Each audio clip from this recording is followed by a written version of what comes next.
The stone field and the rumor. The planet Varel had no reason to draw attention. It was a small world, wrapped in pale clouds and endless fields of stone that looked like frozen waves. Yet in the center of one such field stood a single shape that made travelers pause. A sort of metal no scanner could name lay buried in a crystal block taller than a man. For 2,000 years, every clan, merchant, and warlord who tried to lift it had failed.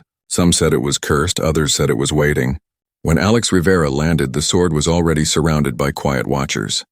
The human had come as part of a salvage contract, nothing more. His ship was small and patched together with scars of old missions. He stepped out with a recorder drone and a toolkit, not a weapon.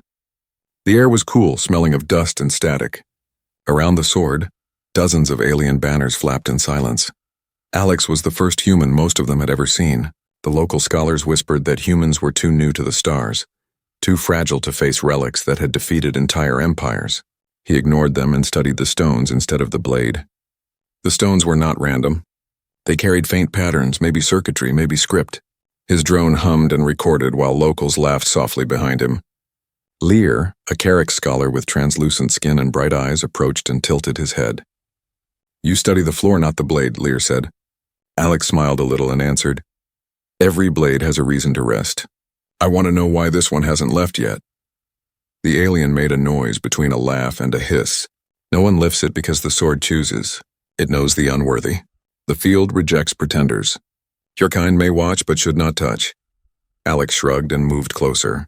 The crystal was clear enough to see faint shimmer inside the hilt, as if a pulse waited for breath. He felt warmth from it even through gloves. His ship scanner had warned that the sword emitted low-frequency radiation, possibly a dormant energy source. He ignored that too. He had read the reports that the sword once belonged to an ancient order, who used it to wake planetary shields when great storms hit. Those shields had fallen long ago. The Empire had sent teams of engineers and priests, all returned with broken machines and stories of madness.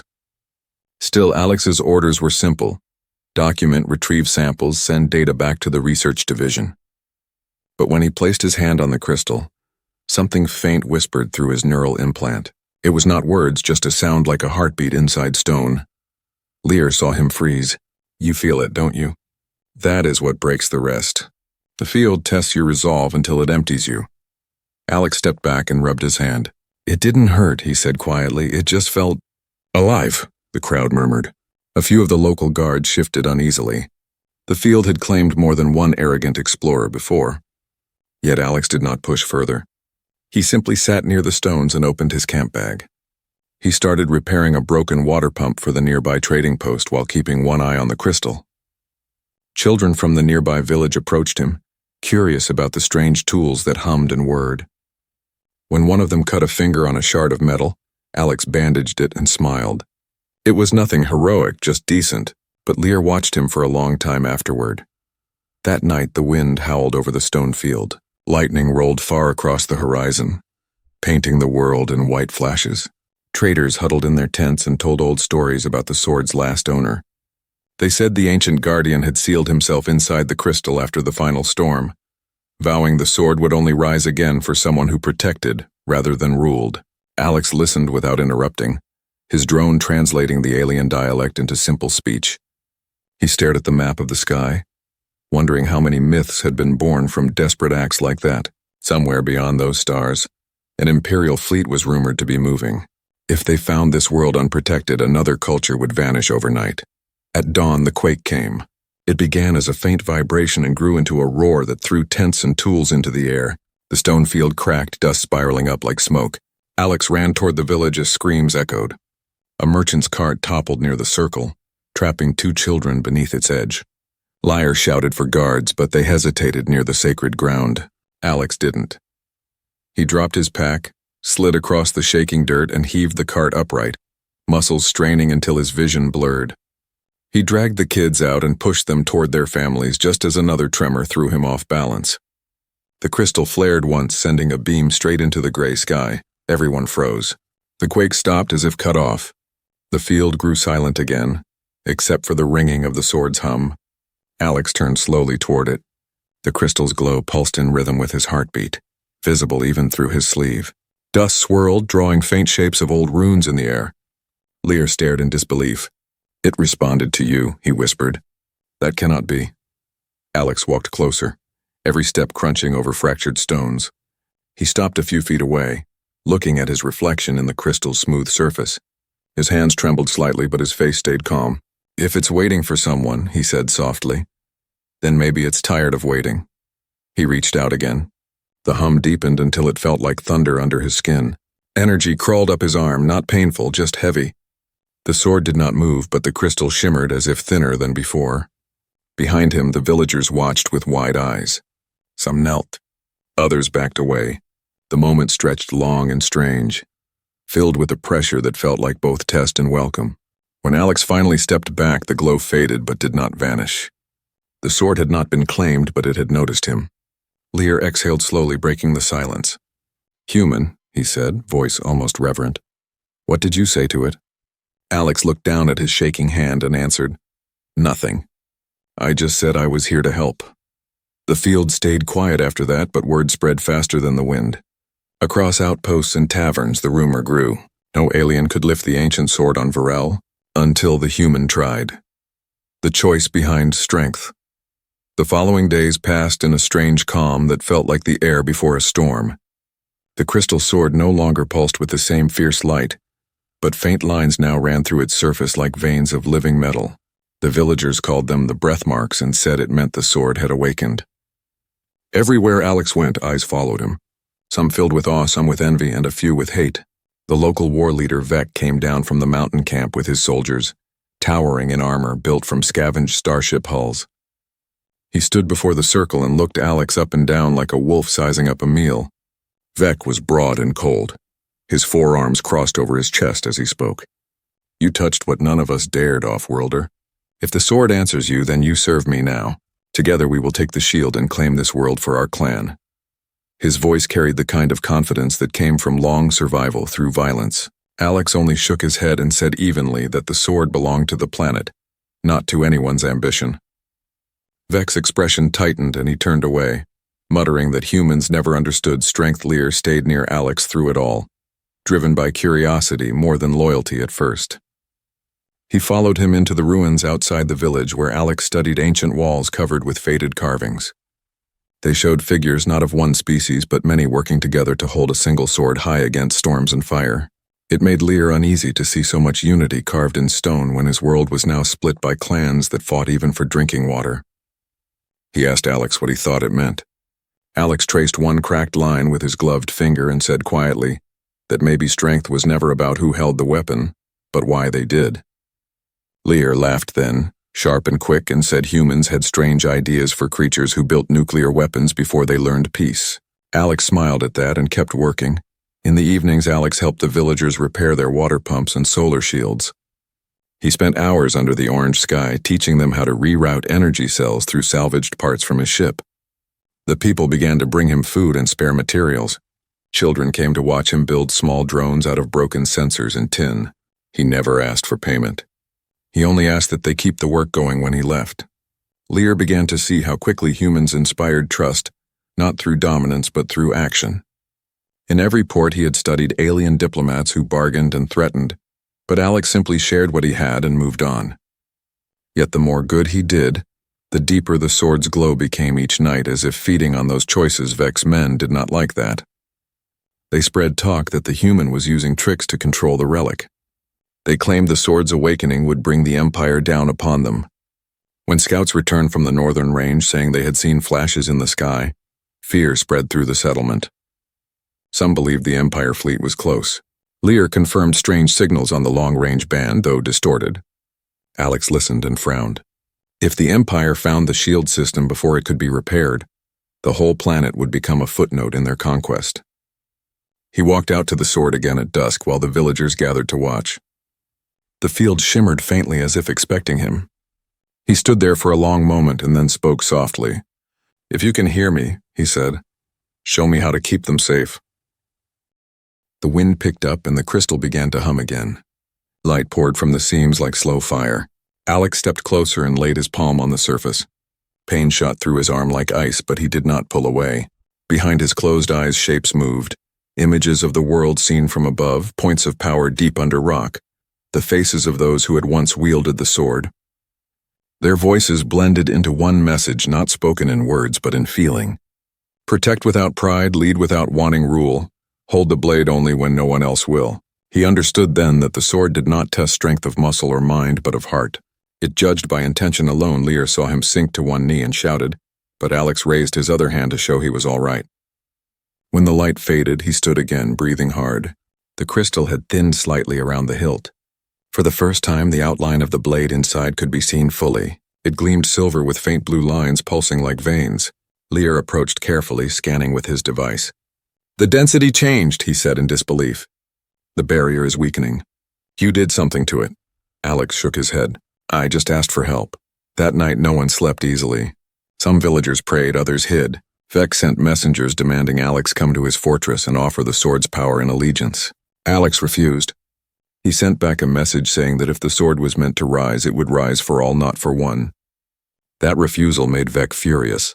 The next morning, Alex found the outer fence smashed and several water tanks stolen. The raiders were Vex's men. He knew it was a warning. Lear urged him to leave while he still could, but Alex refused again, saying that leaving would mean admitting the planet was beyond saving. He believed the sword had shown him something for a reason, and he would see it through. Instead of hiding, he gathered the villagers and taught them how to reinforce their shelters and signal for help using mirror flashes in the upper hills. His calm steadied them even when the horizon burned red with distant fires. The Empire fleet might still be far, but Vex's betrayal was near. That evening, Lear found him sitting alone by the sword again, watching the light fade. "You could leave," Lear said quietly. "Your ship still flies. Why risk your life for people who mocked you days ago?" Alex looked up at the stars, then back at the crystal. "Because no one else will. And because maybe that's what the sword is waiting for. Not someone strong, but someone who won't walk away." Lear stared at him and then at the faint glow that still lingered inside the crystal. For the first time, the scholar felt something like belief stir within him. He sat down beside Alex and said, "Then I will stay too. If you humans insist on making impossible choices, someone should record them properly." Alex smiled faintly and said, "Deal." The two of them watched as the sword shimmered one last time before darkness fully fell. Somewhere in the distance, thunder rolled again, but the sound felt different now, less like fear and more like a challenge. The ground beneath the field pulsed once, as if taking the first pull and the price of trying. The next dawn rose cold and silent over the fields of Virel. Mist rolled across the stones, thick enough to swallow whole shapes and footsteps. Alex woke before the sun fully climbed and stood watching the horizon from the roof of the old trading post. His eyes traced the outline of the sword far in the distance, still locked in its crystal, but glowing faintly as if aware of the coming day. He had not slept well since the last contact with the blade. His hand still ached where the light had crawled into his skin, leaving a faint mark that shimmered in dim light. Lear walked up carrying a thermal mug and said the scanners picked up movement near the northern pass. The Empire fleet scouts had arrived and they were not alone. The signal echoed with the signature of Vex clan ships, which meant betrayal was complete. Alex only nodded, his jaw tight. He had expected this. By noon, the sky cracked with sonic trails as raider craft descended in the far valleys. The villagers gathered in fear while Vex rode in ahead of them, wrapped in banners of conquest. He called out across the circle, demanding that Alex hand over the sword's secret, so the clans could control the shield before the Empire took it. His voice was booming, full of pride and venom. The crowd split between those who feared him and those who had started to believe in the human.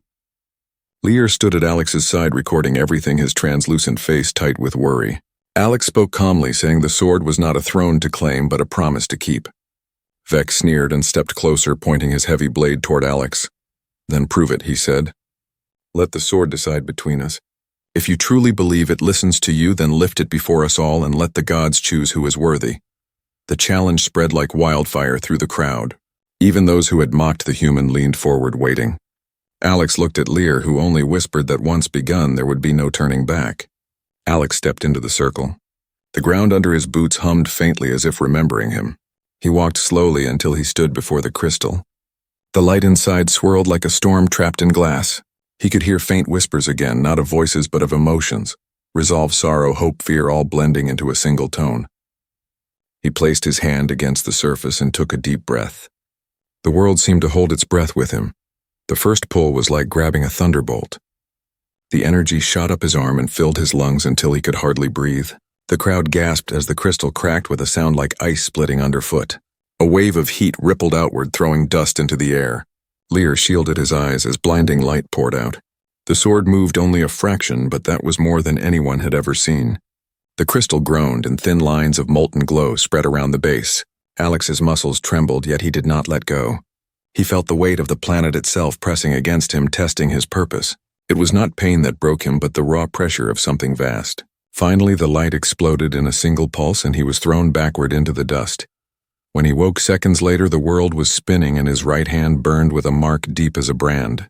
The sword now stood free from the crystal lodged into the ground before him, its blade gleaming like liquid silver with veins of blue energy racing along its length.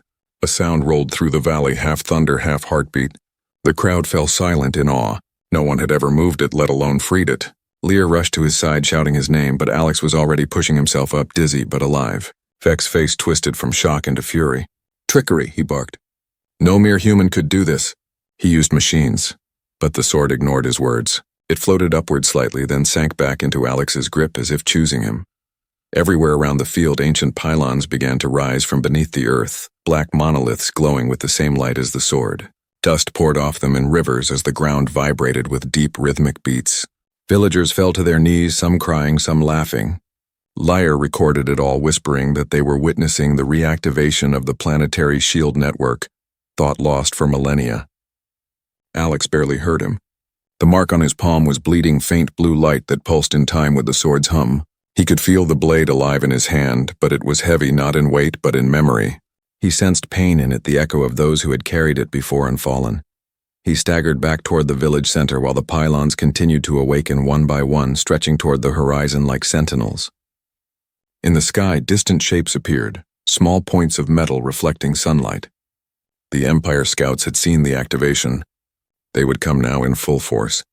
Lyre caught up to him, asking what he had seen inside the light. Alex's answer came slow. "It showed me everything," he said. "Every time someone tried to use it for themselves, it turned to stone. It doesn't want to rule. It wants to protect. It warned me that this power demands everything from whoever holds it." Lear frowned and said that sounded less like a warning and more like a sentence. Alex managed a tired smile. "Maybe it's both." Back at the circle, Vec tried to rally his warriors, shouting that the sword must be seized before it destroyed them all. But none dared move closer. The pylons formed a barrier of energy around the field, humming in harmony with the sword. When Vec tried to cross it, his armor sparked and threw him backward into the dirt. His followers dragged him away, terrified. For the first time in generations, the clan saw something greater than their divisions, something older than their greed. The field glowed like a sunrise, and Alex stood in the center, sword in hand, shoulders heavy but eyes steady. He looked around at the faces of those who had once doubted him and spoke so all could hear. "This blade does not belong to me or to any of you. It belongs to everyone who is willing to defend rather than destroy. The shield will rise again, but it needs all of us." His voice carried far beyond the circle. The villagers began to cheer uncertainly, then stronger as hope replaced fear. Lear knelt beside him, scanning the sword's readings, and whispered that the activation sequence was incomplete, and more nodes were buried across the continents. To raise the full shield, they would need to reach each site and link it manually before the fleet arrived. Alex nodded, though he was already pale from exhaustion. "Then we'll start now," he said. "Before they come." The sword pulsed once brighter than before, as if agreeing. The journey had changed from discovery to duty, and though the field now shimmered with light and awe, the price of that first pull still burned deep in Alex's hand, a reminder that every choice toward strength carried a cost. The lost archive and the human cost by the third night. After the sword was freed, the plains of Virel had changed completely. The ancient pylons that once slept beneath the surface now stood as black spires that hummed with slow rhythm, echoing across valleys like a pulse from the planet's heart. The villagers had begun to move supplies and tools, under Alex's direction, creating a chain of camps leading toward the northern range where Lear's readings showed the next dormant node buried deep under the ice fields. Alex moved among them, restless, never stopping long enough to rest. His hand still burned with faint blue light that refused to fade. Lear followed him everywhere, scanning the energy and muttering to himself about the physics of faith. He had never believed that technology could be bonded to morality, But watching Alex and the sword made him wonder if the old guardians had been right all along. The journey north began at dawn. A convoy of sleds drawn by sturdy local beasts carried the villagers and their few weapons through narrow passes and under frozen arches of rock. The air grew thinner and colder with every mile. Alex rode at the front wrapped in a heavy coat, his fingers never far from the sword, which now hung across his back, glowing faintly even through the cloth.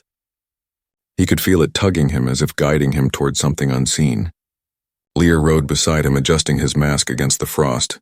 "The archive should be close to the polar valley," he said over the wind. "If the old maps are true, it holds the control matrix for the shield system. Without it, the pylons will never reach full power." Alex nodded, though his thoughts were elsewhere. The mark on his palm had started to pulse faster since they entered the mountains, almost like a heartbeat, syncing with the sword. The climb became brutal. Ice storms swept across the cliffs, forcing them to dig makeshift shelters and huddle for warmth. Supplies ran low. When one of the villagers slipped and twisted a leg, Alex stayed behind to carry him on his back, refusing to leave anyone behind. The sword's hum seemed to steady him even as exhaustion clawed at his body. Lear watched and recorded every moment, unable to understand how someone so fragile by alien standards could endure so much without complaint. When they finally reached the polar valley, it was nearly dark. The wind cut like knives, and the ground shone with buried lights under the ice. At the center of the valley stood a dome, half-collapsed, covered in frost and silence. That was the archive. Inside, they found rows of shattered machines and broken glass.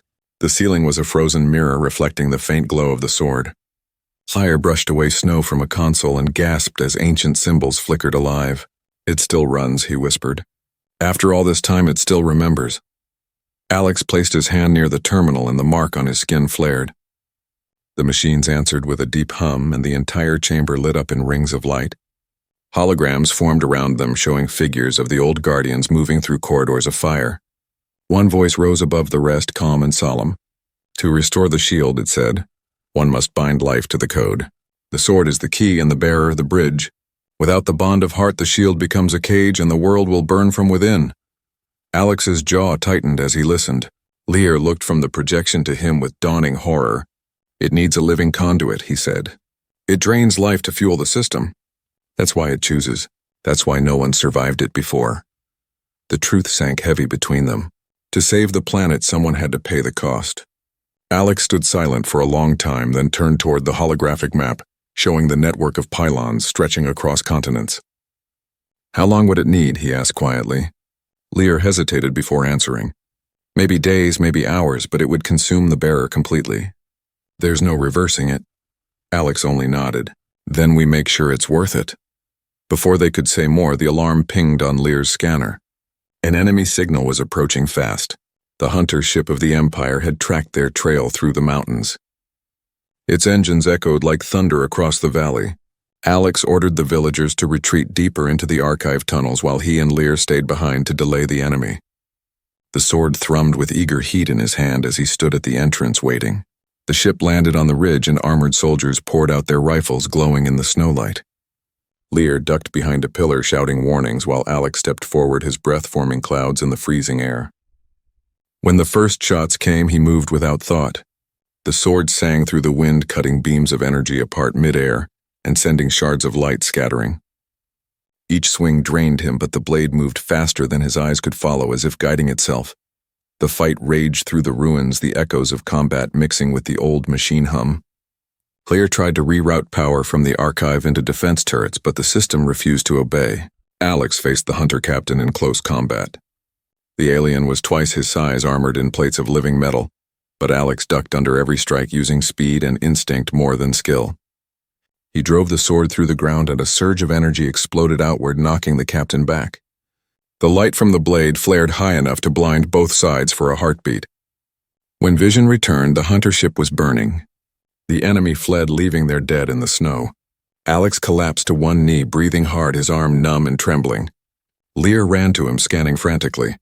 The readings showed severe neural feedback from the sword's energy flow. The mark on Alex's hand now glowed constantly like a small sun. They stayed in the archive for 2 more days, repairing what they could and learning from the data. Lear found evidence that the sword could be shared between several wielders, but only if they were bound by a single purpose.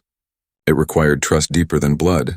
Alex listened and said maybe that was the real test. He asked Lear to help him teach others how to use the systems without becoming slaves to the power. Lear agreed, though his eyes showed fear for his friend. Before leaving the archive, Alex carved a small symbol into the wall beside the console, the mark of humanity, a simple circle with 3 lines crossing it, meaning unity, courage, and choice. He told Lear it was something his mother used to draw on his pack before long trips, saying it reminded him who he was.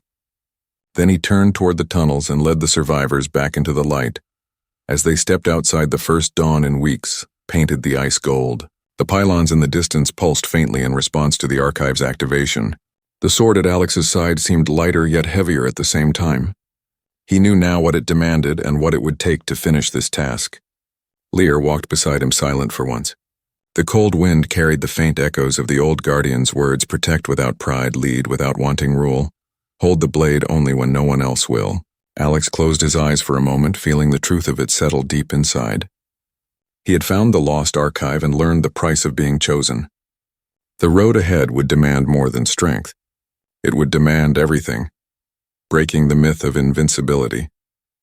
The return from the frozen valley took them across plains still trembling with the hum of the awakened pylons. The villagers followed Alex and Lear like a slow-moving caravan, carrying pieces of broken machines and salvaged knowledge from the archive. Behind them, the northern sky burned faint orange from the wreck of the hunter ship they had left in the snow. Each night, the sword glowed brighter, as if absorbing the light of distant stars. Alex could feel its pull inside his chest like a second heartbeat, steady and heavy. Lear kept watching him closely, taking notes on every flicker of energy. But what disturbed the scholar most was how quiet the human had become. Alex spoke less now and moved like a man walking inside a dream made of duty and weight. When they reached the Midlands, the first outpost came into view. These stations belonged to neutral merchants and wandering clans who traded food and information to any who could pay. It was here that Alex decided to make his stand. They set up camp near an old relay station built from repurposed towers. The pylons around it were flickering weakly, suggesting that the shield network was trying to awaken but lacked full synchronization. If they could use the relay to send a signal through the system, the shield might form over the entire hemisphere. Lear calculated that the network needed only one clear broadcast with enough power and correct alignment. The sword could provide both, but using it as an amplifier could kill its bearer. Alex listened in silence, then nodded, saying there was no other choice. Lear argued that maybe they could split the link across multiple conductors, but the system was ancient and unstable. It had been built to obey one will, not many. Alex said quietly that he would rather it obey one honest will than die waiting for a perfect one. The traders at the station were not pleased to see a human carrying the legendary blade. Rumors of the sword's awakening had already spread across the stars, and with them came fear. Many believed the weapon could summon storms or command armies. When Alex walked through the market, murmurs followed him like shadows. A small group of mercenaries whispered to Lear that the Empire had placed a bounty on the sword so high it could buy an entire moon. Lear told Alex, but the human only shrugged, saying it meant their enemies were desperate. Still, he could feel tension building around them like static before lightning. He tried to reassure the traders that he wanted no war, only the safety of their planet. But fear has its own language and rarely listens. At dusk, the station's alarms rang. A fleet of small ships appeared on the horizon, bearing the colors of the Imperial cartel. They had come faster than expected, following the trail of the sword. The traders panicked. Some fled while others sealed themselves inside warehouses. Alex ordered everyone else to hide behind the outer wall while he and a few volunteers stayed to hold the line. Lear stayed too, despite his fear, saying someone had to document the truth if they died. They used the relay's power conduits to rig traps and redirect circuits. Alex moved with calm precision, using old engineering instincts to turn vents into shock traps and fuel lines into pressure cannons. He told Lear that wars are never won by strength but by using what others ignore. When the first wave hit, the station shook. Imperial troopers stormed the outer gates but met a wall of flame as Alex triggered the modified exhaust vents. The roar of fire echoed for miles. Through the smoke, the human appeared, swinging the sword that blazed like a star. Each strike left trails of blue light that cut through armor like glass. Yet what shocked the aliens most was how he fought not to kill, but to delay, using walls and barriers to push them back rather than slaughter them. He shouted to the traders to escape through the tunnels while he held the center yard. The sword sang through the air, each sound carrying the weight of the oath he had taken. Lear recorded until his device overheated, unable to process the radiation coming off the blade. When the last wave broke through, Alex stood alone in the open square, surrounded by debris and smoke. The Imperial captain approached, wearing armor of black crystal with glowing eyes of data light. He spoke in a voice distorted by machine. "Human, your species is not listed among the Elder Powers. You have no claim to this relic. Hand it over and you may live to witness your home's surrender." Alex wiped blood from his face and said nothing. The captain raised his weapon, but the ground beneath him shuddered. The pylons around the station flared to life one after another, responding to the sword's resonance. The energy surged through the ground into the relay towers, and the sky opened in rivers of light. Across the continent, pylons answered like a choir of thunder. The shield began to form an enormous dome of shifting energy, stretching toward the horizon. The captain fired, but the beam curved away, consumed by the barrier. Alex lifted the sword and drove it into the heart of the relay, linking himself fully to the grid pane. Slammed through his body, but he held on. The sword became a beacon, sending a burst of code across every node. In distant cities, people looked up to see the first light of the planetary shield shimmer across the heavens. The Empire fleet above tried to strike, but their weapons ricocheted harmlessly against the growing dome. The traders in the tunnels watched through cracked walls as the entire sky blazed blue. Liar ran to the base of the relay, shouting for Alex to stop, but it was too late. The system had locked him in. Still, Alex smiled faintly through clenched teeth, saying that the message had to be finished. Lear saw then what he meant.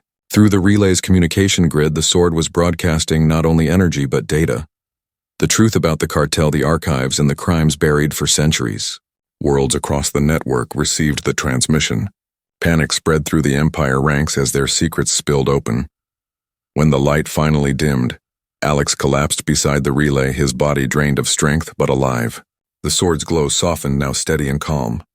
The planetary shield stood complete for the first time in ages. Vex forces who had been hiding nearby watched in disbelief as the Empire ships retreated in chaos, their command structure shattered by the truth spreading faster than fire. The traders emerged, slowly realizing they had survived because a human refused to surrender. Lear knelt beside Alex, whispering that the broadcast reached dozens of systems and that the Empire's myth of invincibility was broken forever. Alex nodded weakly, saying that no weapon is stronger than the truth once it starts moving. By nightfall, the field around the relay was quiet, except for the soft hum of the shield above them. Lear wrote in his log that the human had turned an ancient legend into a living force of unity. The people of Varel now looked at the stars not with fear but with pride. Alex sat against a wall, watching the sword flicker faintly in his hand. He felt the burn in his palm ease for the first time since he had touched it. He whispered to the blade that they were not done yet. 2 more nodes waited to be awakened, and the Empire would not give up easily. Liar joined him and said the world now believed in humans in a way no treaty or speech ever could. Alex looked at the horizon where the shield glowed faint blue against the dark sky, and said quietly, that belief was the first step, but survival would be the next. The night wind carried their words across the field, where the myths of power had just been rewritten, by one simple act of courage, the siege of the quiet planet. Weeks after the broadcast were uneasy, and filled with rumors carried by every passing trader ship. Some said the Empire was collapsing from within. Others said it was preparing its largest assault yet to reclaim the relic and erase the shame that the human had caused. The people of Varel did not wait to find out which story was true. They began fortifying their towns and stations using whatever scraps they could find from wrecked ships and old pylons. The shield shimmered faintly above them like a second sky, but even Alex knew it would not hold forever without all nodes fully awakened. There were still 2 sleeping beneath the southern oceans and 1 deep under the old farming plains near the equator. The last one would require more than just energy it would need. Faith from those who lived there, and faith was harder to build than walls. Alex led small teams between settlements, helping them set up defenses and showing them how to adapt farm drones into scouts and carriers. He had lost much of his strength since the relay broadcast, the burn on his hand, spreading up his arm in thin, glowing veins that pulsed when the sword was near. Lear begged him to rest, but Alex refused, saying that if he stopped moving, the people might start doubting again. Every time he entered a new village, children followed him, calling him Starborn, in their language, the man who woke the light. He smiled when they said it, but inside he felt the name was heavier than the sword itself. He was no savior, only a stubborn man trying not to fail. News came one night from the Western Ridge that the Empire had arrived in orbit with a siege fleet. The traders who intercepted their transmissions said they carried ground crawlers and bombardment barges enough to level a continent. Panic rippled through every camp.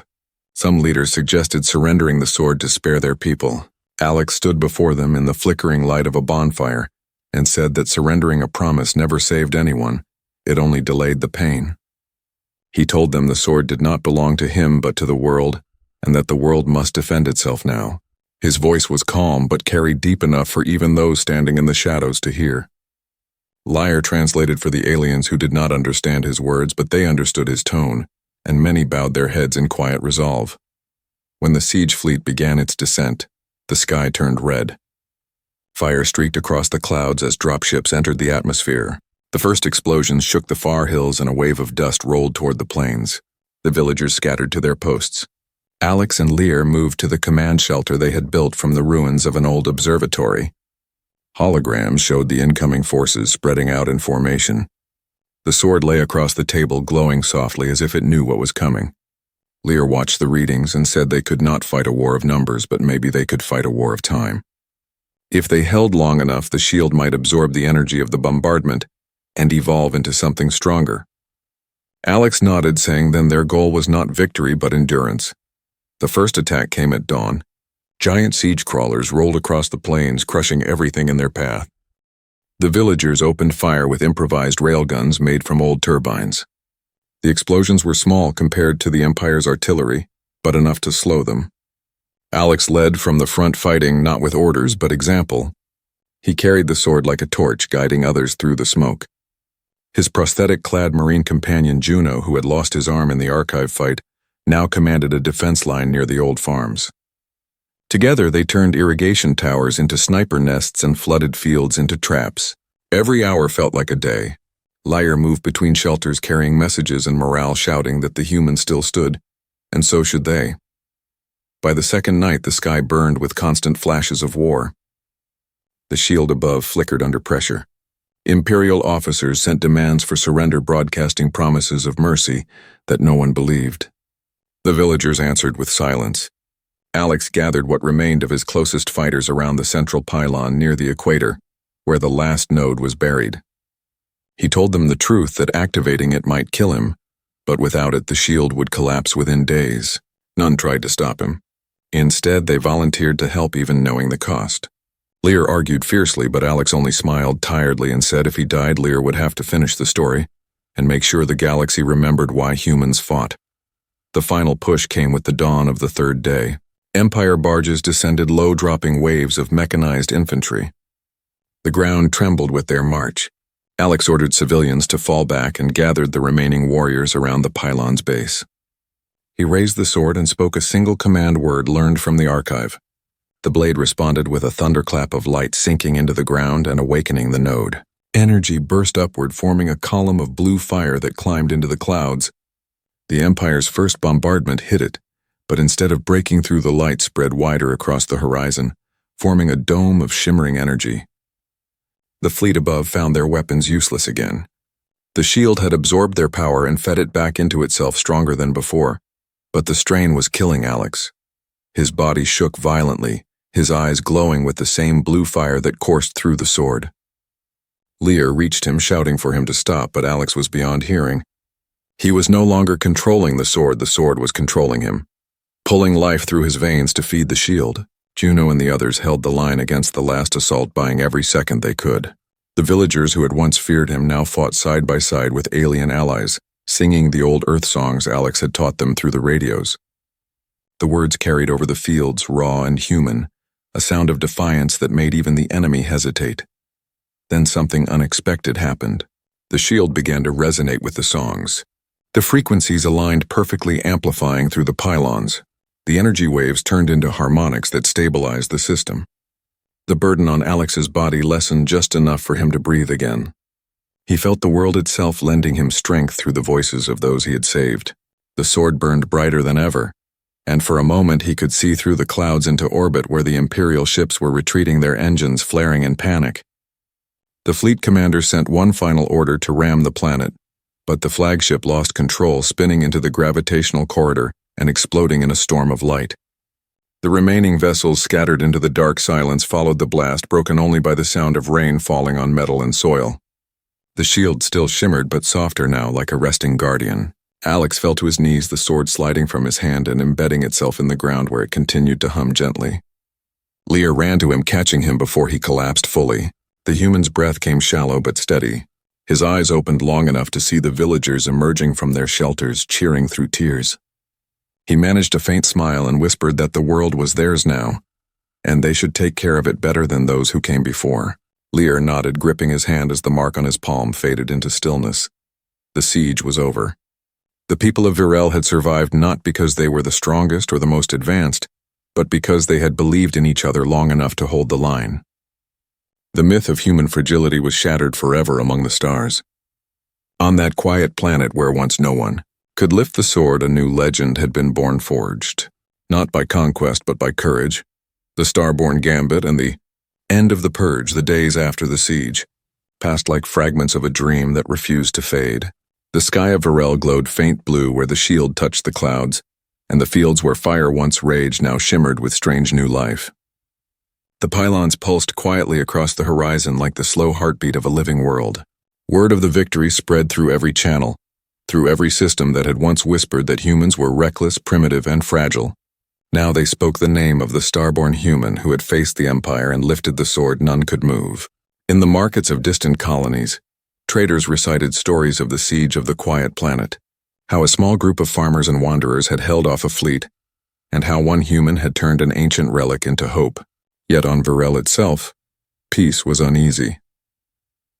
Alex lay in the infirmary beneath the central pylon, the air thick with the scent of metal and medicine. His hand still glowed faintly, though weaker now, the light pulsing in rhythm with the pylons outside. He had not woken fully since the battle ended. His body had become the anchor that stabilized the shield, his connection with the sword running through the planetary grid. Lear never left his side. The Carrick scholar had become something more than a witness now. He was a guardian of a story that no archive could contain. Each night he spoke softly to Alex, retelling every moment of the war as if the human could still hear. And perhaps he did, because sometimes the sword by his bedside would hum in answer to certain words like hope, courage, and promise. The world had begun to rebuild. Villagers from the far settlements came to the plains to plant seeds in the ashes. The air smelled of rain and iron. Juno, the Marine who had lost his arm and nearly his life, now led the defense force, training both humans and aliens together as equals. He taught them how to fight not for conquest but for protection. He said Alex had taught him that a sword was only dangerous when wielded for power, but invincible when raised for others. Under his command, the camps became communities, and the shield was no longer seen as a wall but a promise that they would never again be silent when tyranny came. But far above the peace, in the dark edges of space, the remains of the Empire still stirred. The defeat at Virel had not destroyed them. It had humiliated them. The cartel lords who once hid behind fleets and wealth now screamed for vengeance. They could not bear the thought that their enemies had been defeated not by another empire, but by a single human and a forgotten world. They gathered their remaining fleets in secret, crafting a final weapon called the Purge Lance, a massive ship designed to pierce planetary shields and burn worlds to dust. Its core was built from forbidden energy, a living sun captured in chains. When word of this reached Virel through intercepted transmissions, the council gathered around Alex's still form and asked what they should do. Lear placed his hand over the human's heart and said quietly that they already knew. The sword began to hum again, brighter than it had in days. It rose from the floor and hovered in the air, turning slowly toward the sky. Every pylon on the planet answered its call, sending waves of light up through the clouds into the void. Across the galaxy, hidden listening posts detected the surge. It was the Starborn signal, a message to every world that had ever been conquered or silenced. It said only this: we are not prey. We are not alone. Stand now or lose everything. Within days, ships began arriving at Virel. Small freighters, patrol craft, smugglers, even old war relics crewed by those who had fled the Empire long ago. None were large enough to face the Purge Lance alone, but together they formed a fleet born not of command but of choice. They called themselves the Free Concord, and they swore allegiance not to nations or species but to the promise the human had made. Lear coordinated them from orbit, his voice steady as he relayed Alex's plans the human had left in encrypted logs before the siege began. The strategy was simple but bold. Draw the Purge Lance into the gravity corridor above Varel and use the shield's reflected energy to collapse its core. It was a gamble that required perfect timing, something no computer could calculate because it depended on instinct, something uniquely human. When the Purge Lance finally arrived, it blotted out the stars. It was larger than any known ship, its hull made of black metal that swallowed light. Energy arced along its surface as it charged its weapon. The Allied fleet moved like insects against a storm. Yet they did not retreat. From the command deck of the Concord flagship, Lear gave the order to begin the Starborn Gambit. The pylons on the planet below flared to life, connecting through Alex's still glowing mark. Energy flowed from the ground into orbit, forming patterns of light that wrapped around the world like wings. Juno led the fighter squadrons in coordinated runs, drawing fire away from the main conduit. The Purge Lance opened fire, a beam of pure destruction that hit the shield and sent waves of blue lightning across the sky. The planet shook, mountains cracked, but the shield held. Inside the infirmary, Alex stirred. His eyes opened faintly, blue light shining from their depths. He could hear the voices of the fleet, the songs of the people, the pulse of the sword calling his name. He whispered a single word, "Now." The sword exploded in a surge of brilliance linking directly to the pylons. The shield inverted, turning outward into a massive reflective dome. The Purge Lance fired again, but this time the beam rebounded, folding back on itself. The energy that was meant to destroy instead consumed its source. The colossal ship twisted and broke apart as its core detonated, the explosion painting the void with light brighter than any sunrise. For a long moment, everything was silent. Then cheers erupted across every channel. The Empire's last weapon was gone. The fleet above Varel dispersed its formation to rescue survivors, but all eyes turned to the surface where the sword had fallen silent. Lear rushed to the infirmary where Alex lay still, the glow fading from his skin. The human smiled weakly when he saw the scholar's face and whispered that the world was safe. Lear took his hand and told him that the galaxy had seen what humanity truly was, that they were not destroyers or conquerors, but builders of courage. Alex's breath came shallow, his eyes unfocused but peaceful. "Then it was worth it," he said softly. The light in his palm flickered once and went out. The sword dimmed completely, sinking back into the earth beside him. The pylons across the planet glowed one final time before settling into calm rhythm, their hum now gentle like a lullaby. The shield remained self-sustaining at last, powered not by a single life but by the will of a world united. The people of Varel built a memorial in the center of the stone field where the crystal once stood. They placed the sword upright in a new block of clear crystal, not to keep it from being taken but to remind all who saw it that true strength is not about lifting what others cannot. It is about carrying what others will not. Years later, travelers who passed through the Varel system would stop to look upon the quiet world and its strange blue light. They would hear the legend of the starborn human who came from a distant world of oceans and storms, who lifted the sword meant for gods, and used it not to rule but to protect. They would whisper that sometimes, on clear nights, the sword still hums softly as if remembering the hand that once held it. And when asked what it means, the people of Varel would simply answer, "It means that courage can come from anywhere, even from a small world called Earth." The galaxy changed after that. The Empire never recovered, and in its place rose the Concord, a coalition bound not by fear but by shared survival. Across its founding charter, one line was carved from the human's own words: "Protect without pride, lead without wanting rule, hold the blade only when no one else will." It became the creed of those who called themselves Starborn, and so the legend ended as it had begun, not with conquest, not with triumph, but with choice. A choice to lift, to stand, to bear the weight others refused. On a quiet planet under a shield of light, the ancient sword waited, resting until the stars would once again call for a hand brave enough to try.